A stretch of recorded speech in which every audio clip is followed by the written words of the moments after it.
My name's Chris LaTray, and I am in Choteau, Montana right now. It's the last weekend of July at the Michif Heritage Festival, which happens every year as just a celebration of Michif people, Metis people. It's here recognizing that there was a long-time community in the Front Range, just short distance from here, that were interacting with the community here for generations. So that's why Choteau is the place that this festival happens. And it's just one of a couple different. There's another one in Lewistown over Labor Day weekend.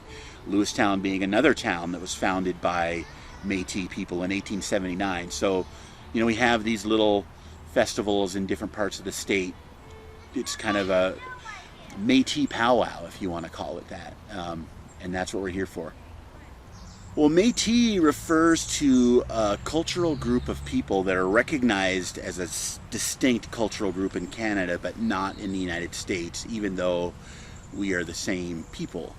And it's more of a matter of political convenience that the United States chose not to recognize us, I think. You know, I like to use the old joke line that we didn't cross the border crossed us, because we existed on this continent in these areas long before there was a border. But the Métis specifically refers to a group of people who came into being post-colonial contact.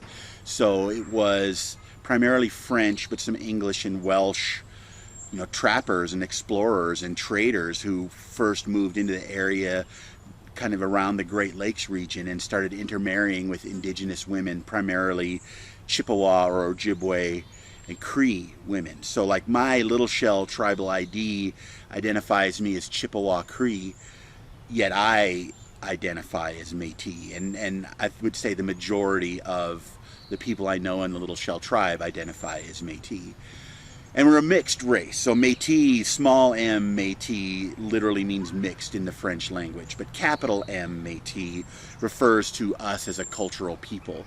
And we're a mix of what we say, you know, the best of both worlds, as far as, you know, the clothes we wear and the music and the art that we provide and the ways that we go about the world. We kind of took some from our European heritage and then some from our indigenous, you know, long-term indigenous heritage. So even our language, Michif, which was originally a trade language, that's a mixture of French and Cree and Chippewa and Gaelic, is kind of the best words for the situation, and a mix of, depending on who you were talking to. So like if you lived in a region where there were a lot of Cree people, your version of Michif is going to have a lot of Cree words in it.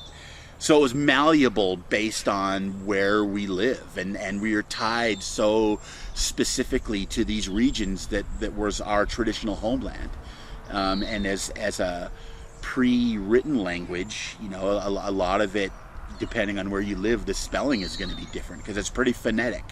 So, you know, we're this group of people that have been involved in just about everything meaningful that has happened in this part of the continent for as long as our history that we talk about, primarily being a white history going back 500-600 years. We've been here for all of that stuff, and people just don't know about us. So, you know, that kind of goes back to that presentation for humanities and the work some of the other historians have done, is just making people aware of who we are and what our contributions have been. So what were the Métis folks doing out here in the plains of Montana, like in the Choteau area? Well, Nicholas Vrooman, who literally wrote the book on this stuff, calls it the Métis archipelago. So we were traders and guides and buffalo hunters. We were a buffalo hunting culture.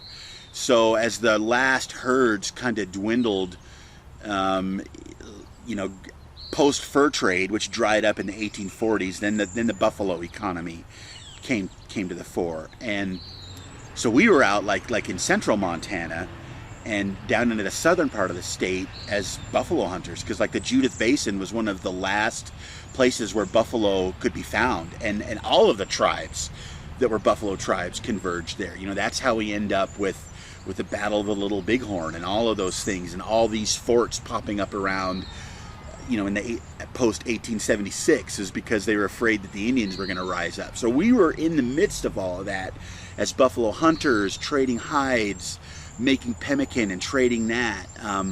And that took us all the way to the Front Range. Now what we have like in Shodo, different groups came from different areas. So, people like to talk about the Métis community in the Tetons here in the Teton Canyon as being refugees from the Louis Riel Rebellion, the Northwest Rebellion, which was in 1885. But there's evidence of this community of people being there prior to 1860. So obviously there were other reasons that we were here, but it comes back to that whole border thing. This was just part of a larger territory that we roamed for as long as we were a people. We try and look at indigenous people in what I call the zoo enclosure version of indigenous territory, and that on your right, as we're on the Missouri River, we have the Mandan, and coming up here on the left we have the Northern Cheyenne. But we were all moving around and sharing territory and overlapping and intermarrying and all of this. It wasn't these like state-based territories like we try and hammer the reality into. It just wasn't like that. So if there are Métis in the Shodo area, if you look on a map, we're not that far. We're down from Alberta and places where we've been forever, and we wander. So that's how we ended up in all these places. Who was Louis Riel?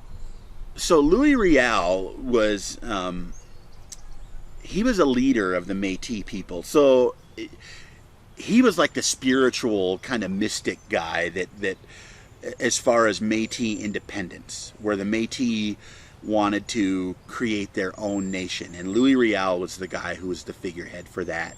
But his partner was Gabriel Dumont, who was like the war leader.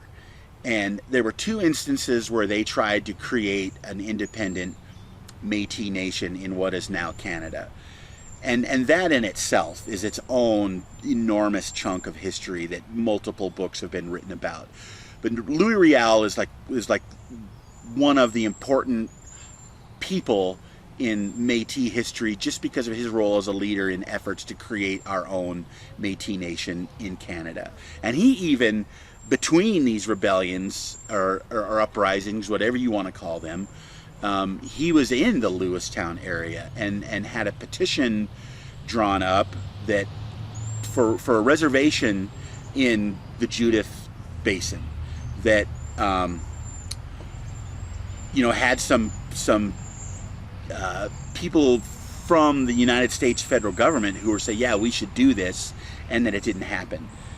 So he has this role in this is in the late 1870s, early 1880s, and both my great grandfathers on my dad's side, in the Doney family and the LaTray family, were signatories on this petition to create a half-breed reservation in central Montana that never happened. So that's a big part of what that is like the early version of what we now know as the Little Shell was what Louis Riel was doing in central Montana between these things that took place in Canada. And he was ultimately hanged by the Canadian government under dubious circumstances. So that's kind of the 50,000 foot view of who Louis Riel was. Very complex, very interesting person. I think like the Red River cart is, the two-wheeled cart that the Métis were known for and protected the manufacture of, like industrial espionage today. They wouldn't let anybody know how we made them. So Europeans first come to this part of the world, come to North America, and they think we're a bunch of ignorant savages because we don't use the wheel. But prior to moving out on the plains, we didn't need to. We had this marvel of technology called the birch bark canoe that was light and carried heavy weights because our primarily highway system were lakes and rivers. So then when we finally move out onto the plains, it was Métis who many consider the first use of the wheel in northern North America was the Red River cart, because it operated so well going across these plains where there were no roads, and the wheels could be taken off to float it across like river crossings and things like that.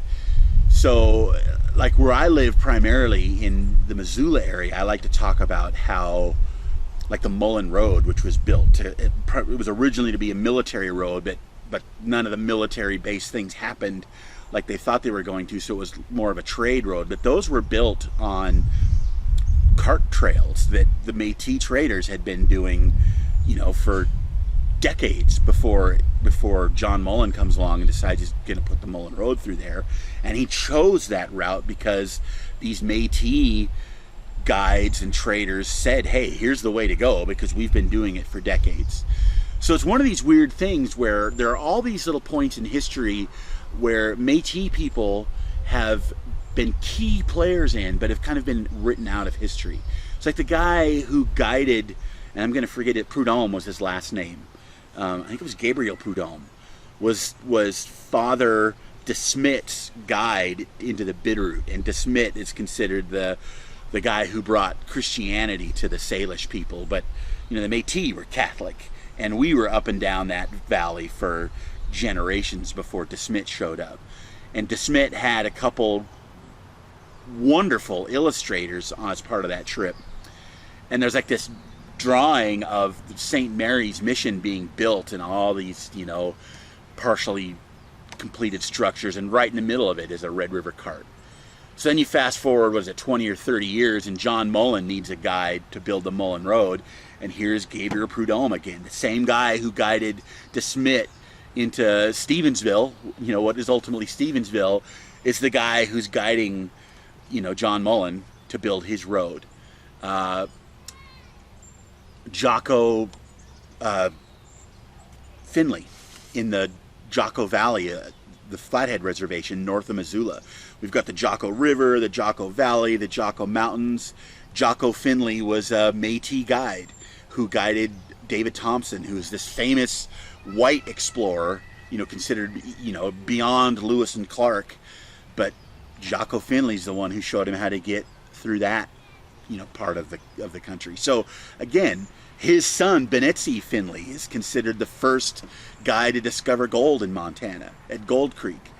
But they didn't have a way to get at it, so they kind of kept it quiet. But then the Stewarts come along and they have the means to get at it, so they get the credit for being the first to discover gold. So there's all these little things, like I said. Deer Lodge Valley, Johnny Grant, and we know of the Grant Coors Ranch. Well, it was originally Johnny Grant's ranch, and he was a Métis out of the Red River Valley. And that whole Deer Lodge Valley, he went down to the Oregon Trail and got half-dead cattle from people coming on the Oregon Trail and fattened them up and built this big herd, and he moves into Deer Lodge and creates this big cattle ranch that feeds all these gold camps, and that was a Métis Red River settlement zone.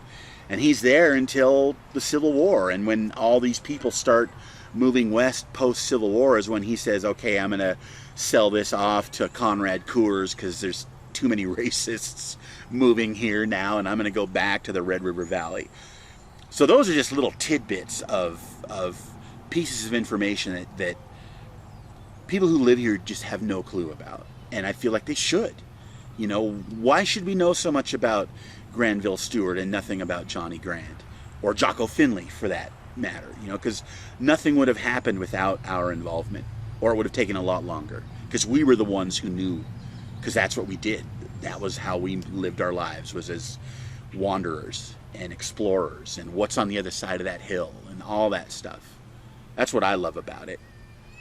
Cool. I'm going to title that section Chris LaTray, the rest of the story. Yeah. Montana, the Montana you did not know. Yeah. I thought you did know, but maybe not. I'm curious, and I like talking to people who are directly related to people who actually live this stuff. And Vrooman told me that there is more history in this part of the world, undiscovered history, that a dozen historians could devote their lives to it and never overlap. And, I'm more inclined to believe, Al Wiseman, who's been living here for 80 whatever years, than someone trained in a white supremacist-based educational institution that has done nothing but try to eliminate us from this continent from day one, or treat us like a bunch of savages who didn't know what we were doing.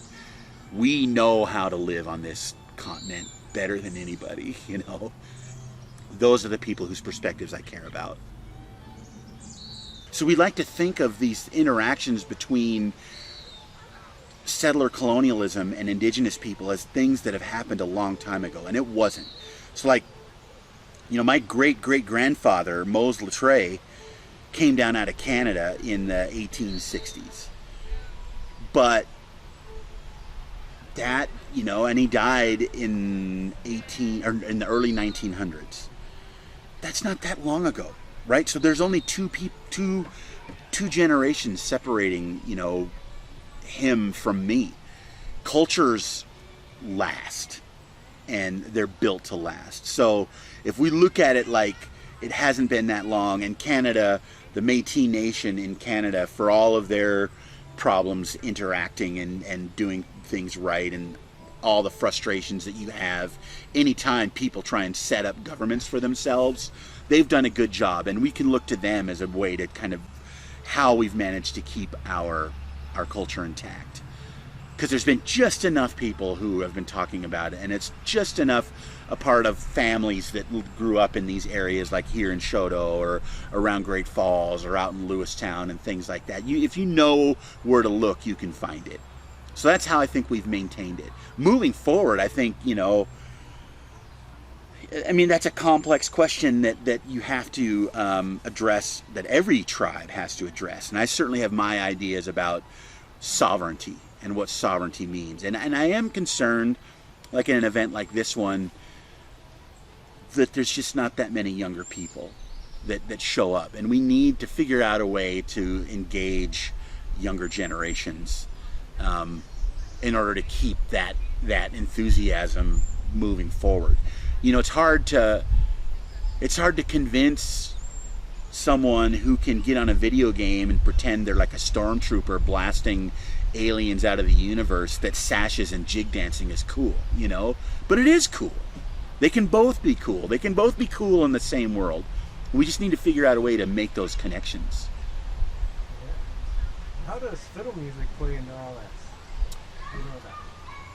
We're hearing fiddle tunes here. Oh, sure. Well, that you know, when we talk about the Métis being the best of both worlds, you know, that came from the dad side of the family, you know, because these guys would come over from France and England and places like that, and the fiddle was the music of their people, and that was the music of choice. It's a portable instrument you can throw into a birch bark canoe and take a spin down the Mackenzie River looking for the last bastion of beaver pelts, right? So we carried that music from our dads. And you know, you go to our little Shell powwow and there's a lot of drumming too. So we have the drum culture of our Chippewa and Cree people too. So it's that mix that I talked about. Fiddle is an old instrument, and it has a place in North America that a lot of people don't realize. I think probably because it's farther to the north, and that is, you know, we think of the plains farther south as, you know, Charles M. Russell, who, you know, lived in Great Falls and is largely responsible for a lot of what people's idea of what Indians look like come from Charles M. Russell, and it didn't all look like that. I don't look Indian, but that's another thing I tell people, is that we don't all look like extras from Dances with Wolves, you know. We look like everybody else does. And, you know, again, it's what images getting passed along, and what, you know, not every tribe thinks of North America as Turtle Island. People say, oh, I practice a Native American spirituality. Well, which one? Because there were thousands of tribes, and we have, you know, hundreds of ways of viewing our creation. So yeah, it all tries to get shoved into this tiny box when there's no box big enough for all of it.